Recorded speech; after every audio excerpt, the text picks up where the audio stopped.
He was an old man who woke up early every morning, even though he no longer had a job to rush to. His body had slowed with age, but his habits had not changed. He still made his tea the same way he had for decades, still sat by the window to watch the street come alive, and still believed that if you treated people with respect, they would do the same to you. The house had been his for most of his life. He bought it when the neighborhood was nothing more than dusty roads and half-built homes. Back then, he had worked long days, saved carefully, and built a quiet life brick by brick. Now the area had changed.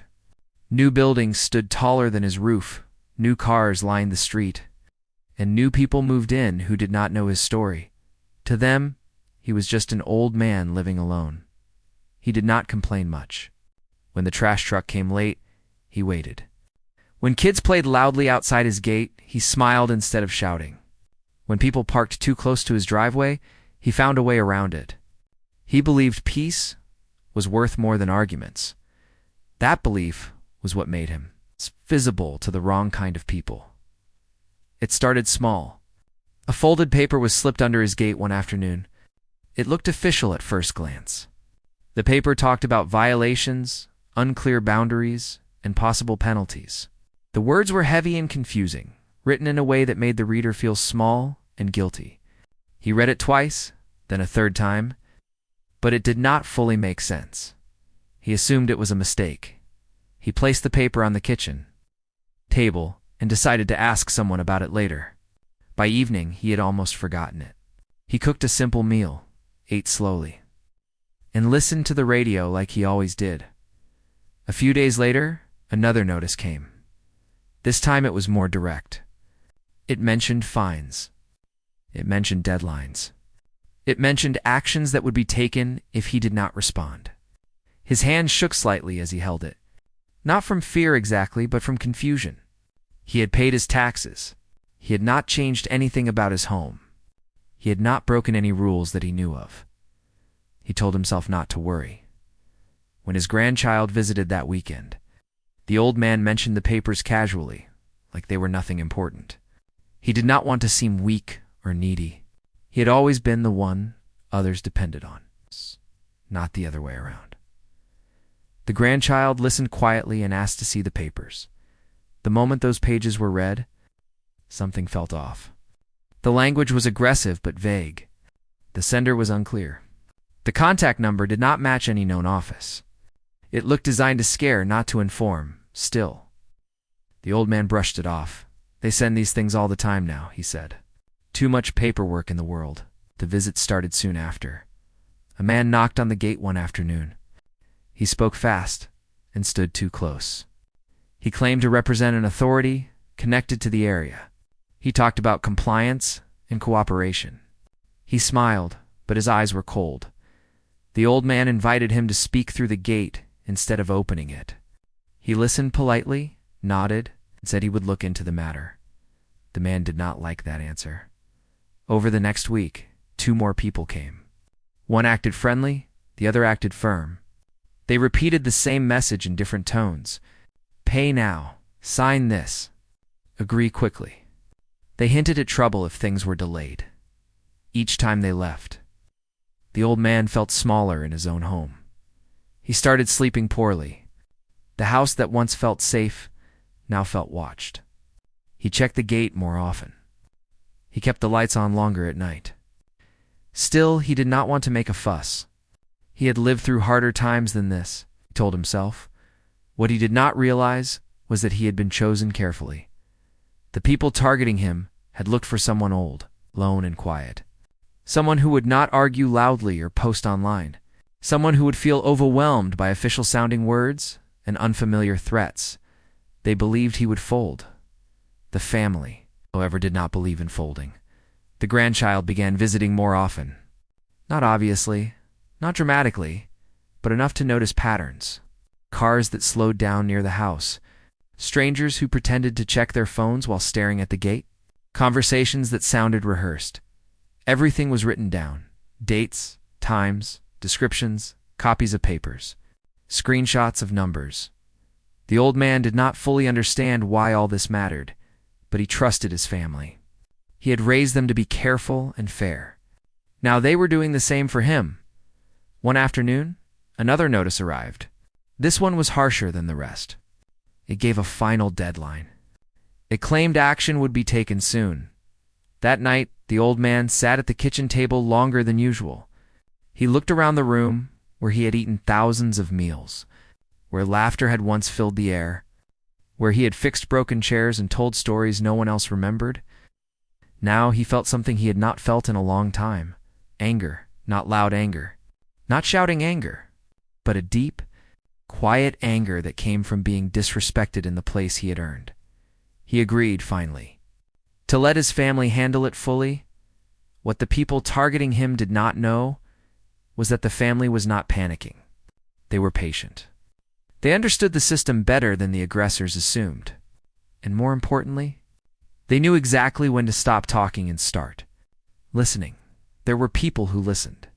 Professionally, people who recognized intimidation when they saw it, people who knew the law was not a weapon to scare the weak, but a shield meant to protect them. The old man returned to his routines. Tea in the morning, the radio in the evening, sitting by the window and watching the street to anyone passing by. He still looked like an easy target, and that was the biggest mistake of all. The days that followed the old man's decision to let his family handle the situation were tense, but outwardly calm. He continued his morning routines, drinking his tea slowly while the sun rose, his hands steady, though his mind felt heavy. He tried to pretend that nothing was happening, that life was normal. But life was far from normal now. The aggressors did not stop. If anything, their actions grew bolder. It started with small things at first, subtle signs meant to intimidate. His mailbox was tampered with, letters left unfolded on the porch for anyone passing by to see. He noticed cars driving slowly past the house, lingering longer than seemed necessary. At first he told himself it was a coincidence. Maybe the driver was lost. Maybe the letters had simply fallen. But deep down he knew better. One evening, a man arrived claiming to be from a local office, insisting the old man needed to sign documents immediately. The man was polite but relentless. He spoke in a smooth, practiced tone, carefully using words that would confuse anyone not fully aware of the law. The old man opened the door just a crack enough to hear, but not enough to let him in. "I understand." "Sir," the man said, "but if you don't cooperate now, there could be consequences." His voice was calm, but there was an edge to it. Like steel hidden behind silk, the old man listened quietly, nodded politely, and said he would need to think about it. The man left, but his presence lingered, a shadow over the quiet house. The next few days brought more disruptions. Strange cars parked near the driveway, individuals taking notes or pretending to read on the sidewalk while keeping an eye on the house. Even a delivery man who had come before now acted differently, glancing around nervously as if afraid he was being watched. The family grew concerned. They suggested the old man install cameras, change locks, and avoid answering the door to anyone unexpected. He agreed, though reluctantly. The house, once a sanctuary, now felt like a place under siege. Letters began arriving daily. Some were official-looking, others more direct and threatening. One mentioned fines that seemed impossible. Another hinted at legal action he could not fully understand. The words were meant to scare, to confuse, to make him feel powerless. The old man kept them all in a drawer, stacked neatly as if putting them away could make them disappear. His family went through them carefully, analyzing every detail, every phrase. They noticed patterns, certain phrases repeated. The handwriting and printing style always similar, even the times of delivery were consistent. It became clear this was no mistake. This was a planned effort to wear him down. During this period, the old man's nights grew restless. He woke often, checking the doors and windows. He listened for the sound of engines, footsteps, voices. Even when nothing happened, he felt the weight of expectation, the quiet threat of someone waiting to act. He missed the days when he could sit by the window without worry. When the street was only filled with life and laughter, now every movement outside felt calculated, like a warning. But he did not panic. He never panicked. He told himself he had survived far worse challenges, far more frightening situations, and he trusted his family. The family decided to take more serious measures. They began documenting everything in detail. Every visit, every note, every unusual occurrence was logged. They even recorded videos of strangers who loitered near the property, capturing license plates and descriptions. It was meticulous work, but they knew it might be the key to stopping the harassment. The aggressors, meanwhile, became bolder. One afternoon, a man appeared at the gate, claiming once again to represent an office. This time, his approach was more assertive. He handed the old man a thick stack of papers and spoke in a demanding tone. "You need to sign these today," he said. "There will be consequences if you don't." The old man took the papers, glanced at them, and then calmly told him, "I need to speak with my family before making any decisions." The man's expression tightened, but he said nothing more. He left quickly, as if afraid that saying too much could backfire. The old man watched him walk away, his heart beating a little faster than usual. He felt a mix of relief and concern. The line had been crossed, but he had stood firm. That evening, the family gathered at the house. They reviewed the day's events and discussed next steps. They emphasized patience and caution. They knew confronting the aggressors too directly could make things worse. They decided to contact a lawyer for advice, but not yet involve law enforcement officially. Meanwhile, the old man began noticing subtle acts of intimidation designed to unsettle him emotionally. One day a rock was thrown onto the front porch with a note taped to it. Another time, a tree branch was broken and left leaning against the gate. The messages were silent but clear. Someone was watching, and someone wanted compliance. He spoke about these incidents quietly, without panic. He shared his feelings with his family, admitting for the first time that he felt vulnerable. His grandchild, who had been his companion during the earlier weeks, reassured him. "We'll make sure this stops," they said. "We're keeping track of everything. They won't get away with it." The old man nodded. He wanted to believe them completely. He needed to. In the following weeks, the family became even more involved. They began checking public records, learning more about the people behind the threats. They discovered connections that the old man had no idea existed. Some of the aggressors had histories of similar behavior, patterns of intimidation, and legal disputes. This knowledge gave the family confidence. The old man continued his routines, but now with a watchful eye. He greeted neighbors politely but remained cautious. He answered only the door to known visitors. He walked slowly but deliberately in the yard, his presence calm yet alert. One afternoon, the aggressors tried a new tactic. A vehicle parked directly in front of the driveway. A man stepped out, waving papers aggressively. He called out, demanding attention. The old man did not move quickly. He waited, letting the family handle the call. Within minutes, a calm but firm voice answered from the phone. "You need to leave," the family member said. "You have no authority here. We are documenting this." The man hesitated, then returned to his car and drove off. The old man felt a small surge of relief. The tide was beginning to turn, even if just slightly. As days passed, the harassment continued in smaller waves. Each time the family responded with documentation, patience, and careful planning. The old man noticed their quiet confidence, their determination to protect him. It comforted him more than he could explain. He began to realize that he was not alone in the fight. For the first time since the notices began, he felt a sense of security returning. He still feared what might happen, but that fear was tempered by trust in his family and the growing evidence that the aggressors could be held accountable. Life at the house remained tense, but there were small victories. A stranger who once lingered near the property was now met with cameras and recorded interactions, forcing them to leave. Letters arrived more slowly, perhaps because the aggressors were being watched. The old man could feel the balance of power shifting, slowly but unmistakably. Yet he remained cautious. He knew that the people targeting him would not give up easily. They believed he was weak, but they underestimated the resilience of someone who had lived through decades of struggle. And they underestimated the determination of a family that would not let their elder be bullied each night. He sat by the window as he always had. He drank his tea, listened to the radio, and watched the quiet street. Now, however, he did so with a renewed sense of vigilance. He was still calm, still polite, but he was no longer naive. He understood that the world had changed around him, but he had learned that there were ways to protect what mattered, and though he did not yet know it, this was only the beginning of a long and careful process. The aggressors would continue, yes, but the groundwork for justice was being laid. Patience, attention to detail, and careful action were forming a shield around him. A shield stronger than intimidation, stronger than fear. The old man finally allowed himself a small smile that evening. He had not lost, not yet. Not as long as he had family by his side and a clear plan to turn the tables on those who had thought they could take advantage of him. The days ahead would be challenging.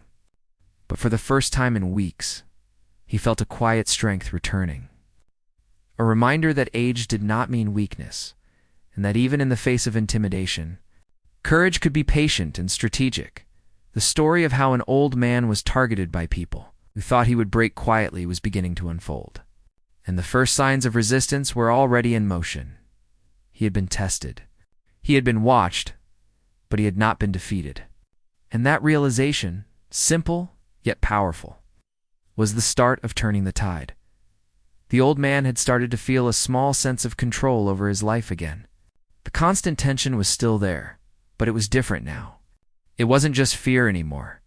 It was awareness. He knew who was watching, what they wanted, and most importantly, that his family had a plan to protect him. It began on an ordinary morning. He was sitting at the kitchen table, drinking his tea, when his grandchild walked in with a folder full of documents. The folder was thick, heavy with papers, letters, notes, and photographs. They had spent the last few days collecting every shred of evidence about the people harassing him. "We've been following everything," the grandchild said quietly. "Every letter, every visitor, every car near the house. We know what they're doing, and we're ready." The old man looked at the folder. His eyes widened slightly. "This is a lot," he said. "Are you sure it's enough?" "It's more than enough," the grandchild replied. "And we're not stopping here. We've learned how to use this to our advantage." At first, the old man didn't fully understand. He was used to responding to problems calmly, quietly, with patience. But this was different. This was strategy. Over the next few days, the family began organizing the evidence. They sorted letters by date, grouped photographs by location, and made detailed notes of each interaction. They even included observations of the aggressor's behavior, noting patterns that could show intent. It was meticulous work, the kind that required patience, persistence, and focus. The old man watched, fascinated. He had never seen his family work like this before. They were methodical, careful, and deliberate. It was like watching a team prepare for battle not with weapons, but with knowledge. Then came the discovery. As they reviewed public records and past complaints, they found that the aggressors were not new to this. They had targeted others before, often using similar tactics: intimidation, confusion, and harassment. Some had been investigated but had found ways to avoid serious consequences. That was when the family realized that they could not handle this alone. They needed help from professionals who understood the law and could act when necessary. The old man was hesitant at first. Law enforcement had always seemed like a distant, formal system. He had lived through decades of dealing with people directly, through calm conversations and polite persistence. But his grandchild explained that in cases like this, having official support could make all the difference. So they reached out. They made careful calls, asking for advice without revealing too much. They explained the situation, focusing on the facts: repeated harassment, intimidation, and threats. They sent copies of letters, photographs, and detailed notes. They spoke calmly, clearly, and professionally. The response was immediate. The person on the other end of the line listened, asked questions, and took the situation seriously. For the first time since the harassment began, the old man felt a sense of relief. There were people who could recognize intimidation, people who could intervene if it crossed the line. Meanwhile, the aggressors continued their attempts. They arrived at the house more often, left more letters, and made phone calls with vague threats. But now, their actions were being documented in real time, their patterns analyzed. Every move they made was a step toward revealing their intent. One afternoon, a man knocked on the gate, his demeanor aggressive. He handed over a thick envelope and demanded a response. The old man, sitting quietly, did not react immediately. He looked at the envelope, then at the man, and calmly said, "I will have someone review this before responding." Out. The man's face tightened. "You don't understand what this means," he said, his voice low. "You need to act now." "I understand perfectly," the old man replied. "And I will act properly, with guidance." The man left, muttering under his breath, but the old man felt a quiet victory. He had not reacted with fear. He had responded with control. As the days passed, the family continued building a case. They reached out to a lawyer, explained the situation in detail, and received guidance on what steps could be taken if the harassment escalated. They also maintained contact with law enforcement. Keeping them informed and ready to intervene if necessary, the old man began to feel a growing confidence. He had always believed that fairness and patience were important. But now he realized that strategy and preparation were just as crucial. He watched as his family worked tirelessly, their calm determination giving him hope. Then came a turning point. One morning, a letter arrived that was more threatening than any before. It claimed urgent legal action and implied serious consequences if immediate compliance was not met. The old man's hand trembled slightly as he held it. But instead of fear, he felt resolve. He handed the letter to his grandchild. "This one goes into the folder," said they documented it, adding it to the growing body of evidence. Then, they shared it with the lawyer and law enforcement contact. Within hours, the case began to take shape. The professionals recognized clear signs of intimidation and harassment. They advised the family on how to respond and what to expect next. For the first time, the old man understood that he was not alone. The aggressors had assumed they could exploit him because he was quiet and elderly, but they had underestimated the power of preparation, documentation, and the support of people who knew the law. The days that followed were a mix of routine and vigilance. The old man maintained his morning tea ritual, his walks in the yard, and his quiet observation of the street. But he also remained alert, aware that the situation could change at any moment. His family continued to monitor the aggressors, noting every new move and recording interactions. They kept communication with the lawyer and law enforcement open, ensuring that any escalation could be addressed immediately. The old man began to see patterns in the aggressors' behavior. They grew frustrated when met with calm resistance, when their attempts to intimidate were met with preparation and documentation. Their confidence began to waver, though they did not realize it yet. One evening, as he sat by the window watching the street, the old man reflected on the past few weeks. He thought about the first letters, the initial visits, and the growing tension. He realized how easily someone could be overwhelmed if they faced such a situation alone. But he also realized how much strength and security came from having people who cared, people who were willing to fight for him. That night, he slept more peacefully than he had in weeks.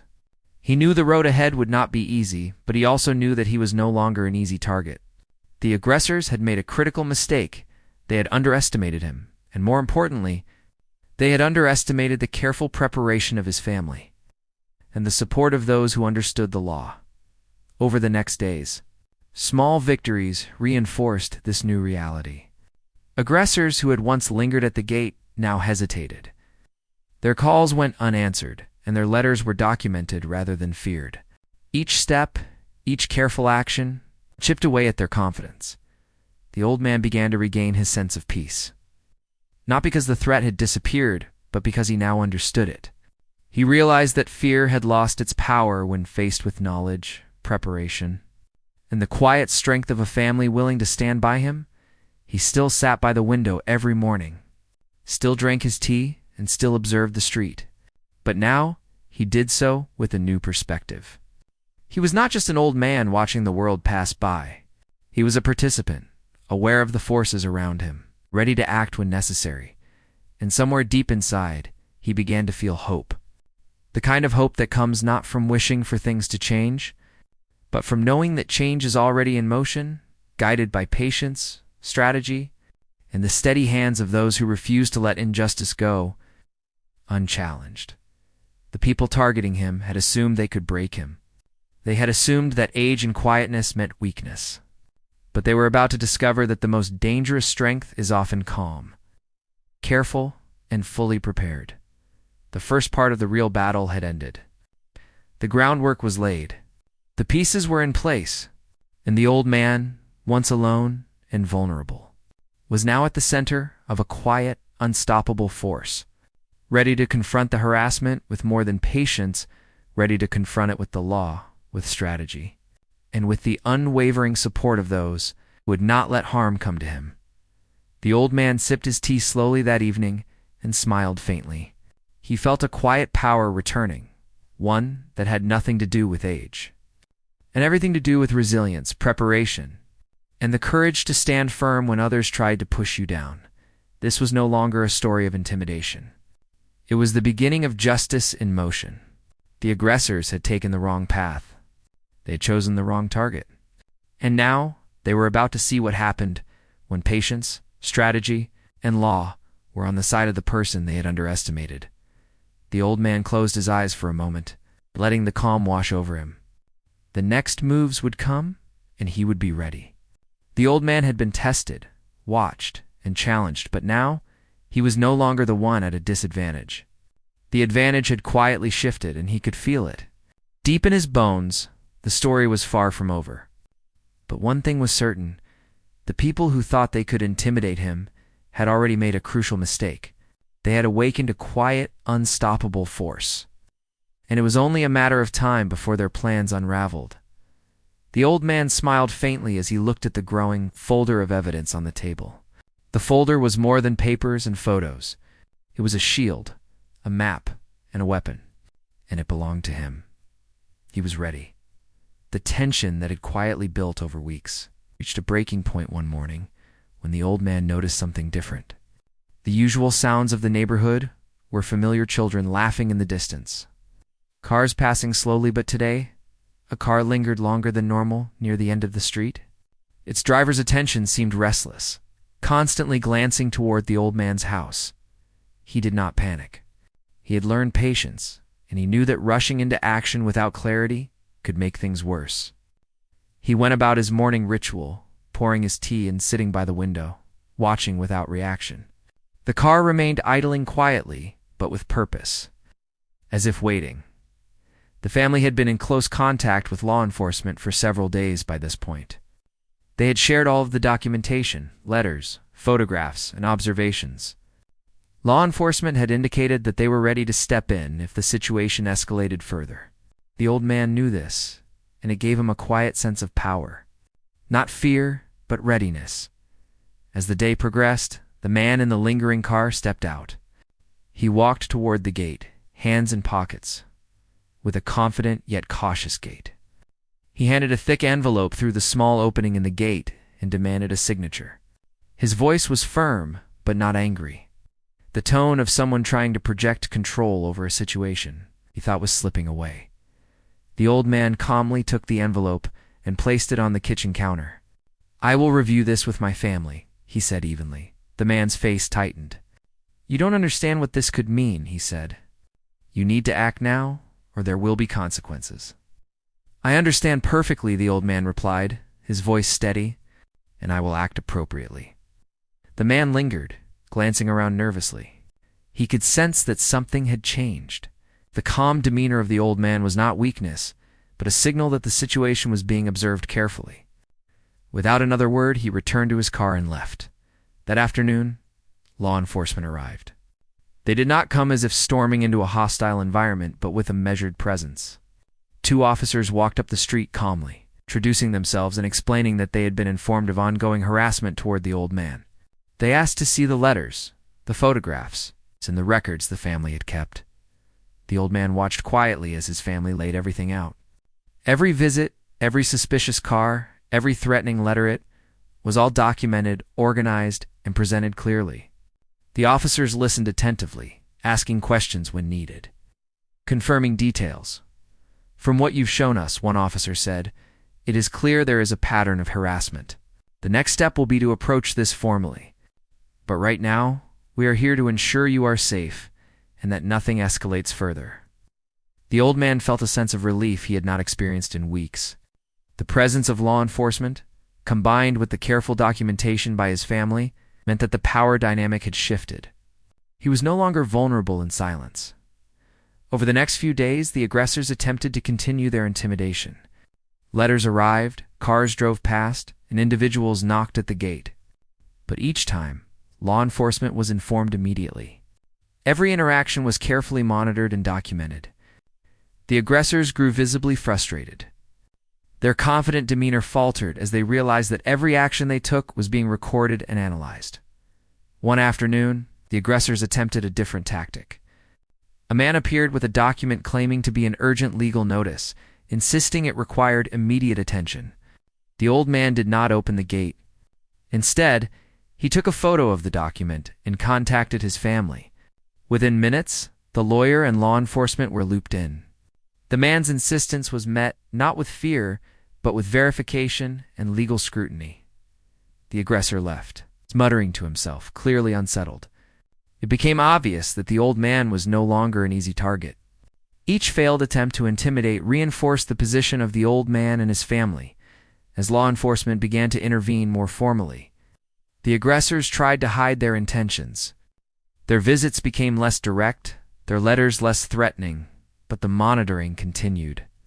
The officers advised the family on how to respond to each encounter, ensuring that the aggressors could not claim ignorance or manipulate the situation. The old man watched this carefully.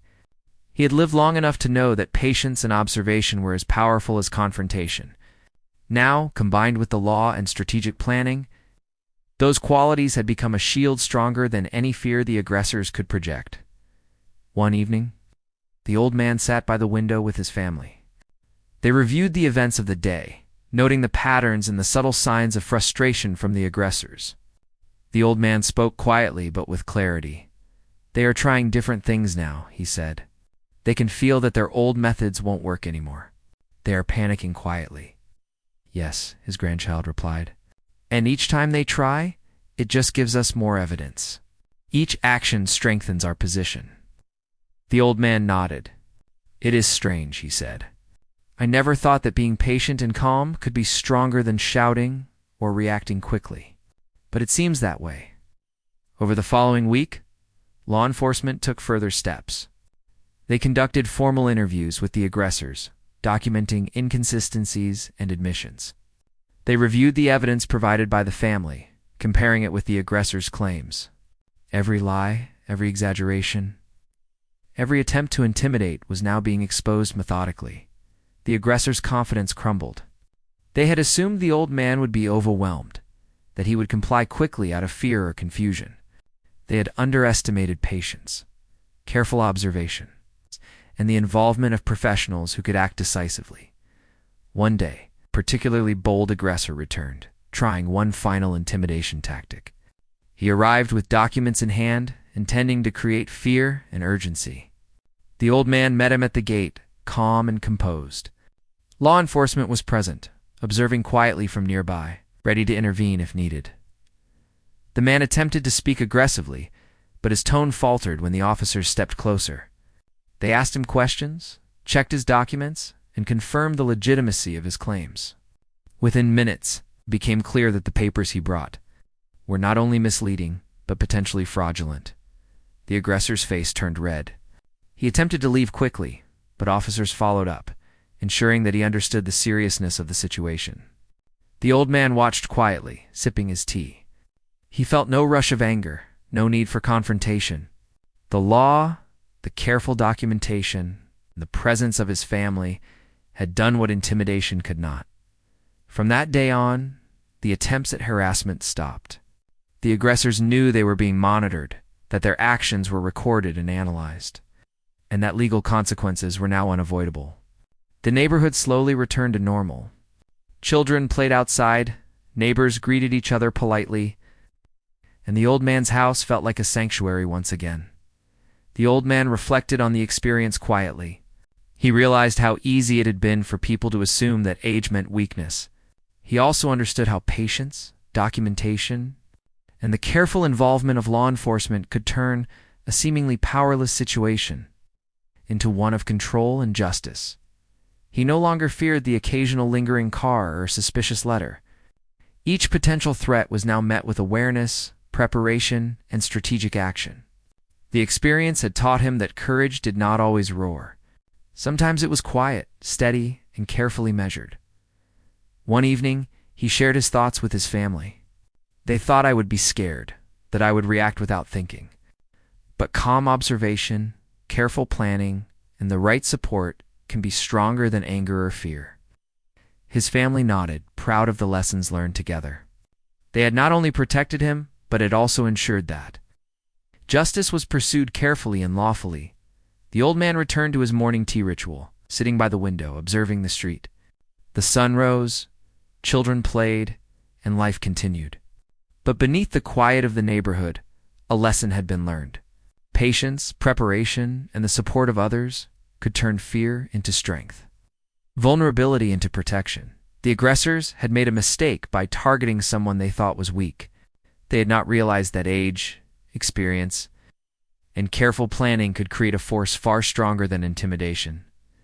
The old man smiled quietly, feeling the weight of weeks of tension lift slowly. The house was calm, the family vigilant, and the law firmly on their side. The harassment had ended not with confrontation or anger, but with strategy, patience, and careful action. The neighborhood could see him as just an old man sipping tea by the window, but he knew better. He had endured, observed, and won without raising his voice, without panic, and without unnecessary conflict. The story of how the old man was targeted by aggressors had reached a turning point. The forces that sought to intimidate him had been confronted not with recklessness, but with intelligence, patience, and lawful action. The lesson was clear. True strength often lies in quiet determination and the careful planning of those who refuse to let fear dictate their lives. And as the sun set, painting the street in warm colors, the old man felt a sense of peace that had been absent for weeks. He had not only survived, but had reclaimed his home, his confidence, and his dignity. The danger had passed, but the lessons would stay forever. He had faced intimidation, harassment, and fear, and had emerged victorious not through confrontation, but through calm, steady, and deliberate action. The story was far from ordinary, but it ended with a quiet strength that could never be underestimated. The days after the final confrontation were quiet, almost peaceful. But the old man and his family knew that this peace had been earned, not given. The aggressors had stopped their harassment, but it was clear that the consequences of their actions were unfolding behind the scenes. Law enforcement had taken formal steps, documenting each incident and initiating official actions against the people who had thought they could intimidate an elderly man. The old man sat at the kitchen table one morning, sipping his tea slowly, and watched the sun rise over the quiet street. He had learned that calm observation was one of the most powerful tools a person could have. Weeks of tension had tested him, but they had also reminded him of the value of patience, preparation, and the support of people who truly cared. His family continued to organize the evidence they had collected. They filed reports, submitted documents to the authorities, stayed in contact with the lawyer to ensure that the case remained strong. Every letter, every photograph, every recorded visit was carefully reviewed and cataloged. They were not doing it for revenge, but to make certain that justice was clear and undeniable. One day, the lawyer called with news. The aggressors had received formal warnings. Legal proceedings were being prepared for harassment, intimidation, and falsified documents. The old man listened quietly as his grandchild explained the details. There were no threats now. It's only the certainty that actions had consequences. The old man felt a mixture of relief and quiet satisfaction. Relief that the harassment had ended, satisfaction that the law had been applied fairly, and gratitude for the patience and careful work of his family. He had survived not because he had fought with anger, but because he had stood firm with calmness, careful observation, and support.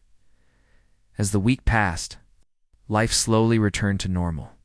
The neighborhood settled into its usual rhythm. Children played outside, neighbors greeted one another politely. The sounds of daily life were no longer punctuated by tension or fear. The old man resumed his morning walks around the yard. Enjoying the simple pleasure of watching flowers bloom and birds land on the fence, the family spent more time together now, talking quietly about the events that had unfolded. They reflected on what had happened and what they had learned. The old man spoke often about the importance of documentation, observation, and patience. Sometimes, he said, the loudest strength is quiet. You watch, you wait, and you prepare. And when the moment comes, you act with clarity, not fear. His grandchild nodded. We learned that too. It's not about being aggressive. It's about being ready, knowing the facts, and standing together. That's how we protected you. The old man smiled, feeling a warmth he had not felt in weeks. The house no longer felt like a place under siege. It was his sanctuary again, filled with memories, care, the simple comforts of daily life. Occasionally, a letter or notice would still arrive in the mail, but now it was met with calm scrutiny rather than fear. The family reviewed each piece carefully, determining if it was legitimate or part of some lingering attempt at intimidation. Each time, they responded with clarity, patience, and the knowledge that they were prepared. The old man also noticed a change in the neighborhood itself. Word of the harassment and its resolution had spread quietly. People who had once assumed that age meant weakness now regarded him with respect. They had seen how carefully the situation had been handled, how the law had been applied, and how determination and preparation had protected him. One evening, as the family gathered in the living room, they spoke about the future. The old man expressed a desire to focus on peace, on enjoying the simple joys of life. His family agreed, knowing that the days ahead could now be filled with calm and security rather than fear.